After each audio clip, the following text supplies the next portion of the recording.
еңбекақы төлеу көлемі өзден бөлек. Сондықтан сіз қандай негіздеме болды?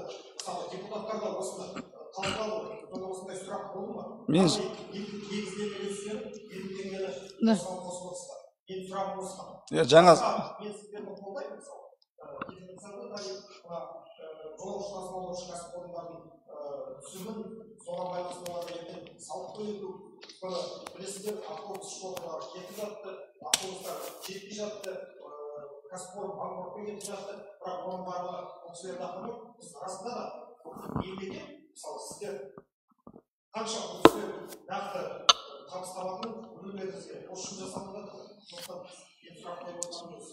Рахмет сұрағыңызға.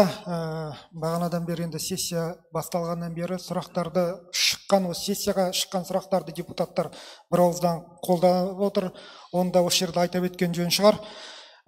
Сессияға шығарылған сұрақтардың барлығы оның алдында егжей-тегжейлі мәслихаттың тұрақты комиссияларында қарастырылады депутаттармен.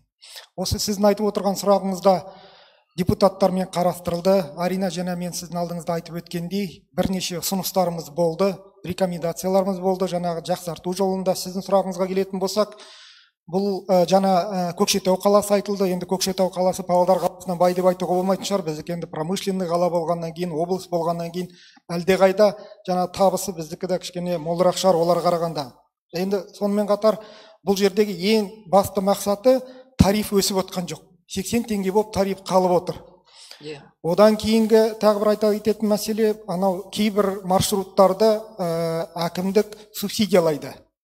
Ол анау қаланың сыртынан селитивный зонаға баратын басқа да маршруттар бар. Оның бәрін анық көру үшін, сонымен қатар салық жөнінде де бұл жерде көп бір маңызы бар іс-шара бұл. Бұл жерде тағы қайталанып өтейін, тариф көтеріліп отырған жоқ, 80 теңге болып қала береді. Арман қарай білесіздер, бүгінгі күнде қазір енді коммуналдық төлемдерді болсын, барлығын телефоннан төлеп отқаннан кейін, барлығында қазір карталары бар. Ең маңызы, жаңағы 16 санат біздің тұрғындар тегін жүру жаңа қалып отыр. Сондықтан бұл жерде барлық сұрақтар жаңағындай қарастырылды.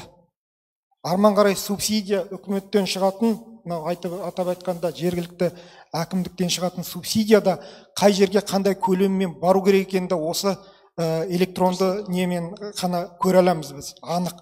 Ал енді былтырдан бері электрондық, былтырдан емес, неше 2 жыл болды электрондық түрге біз көшіреміз деп келе жатырмыз, бірақ біздің өзіміз тұрғындар электронды түрге көшкіміз келмейді. Бізге жаңа 80 теңгені қолымыздан бере салғанымыз артық болып тұр да, оңай болып тұр, артық емес.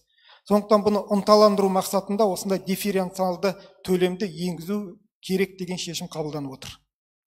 Рахмет.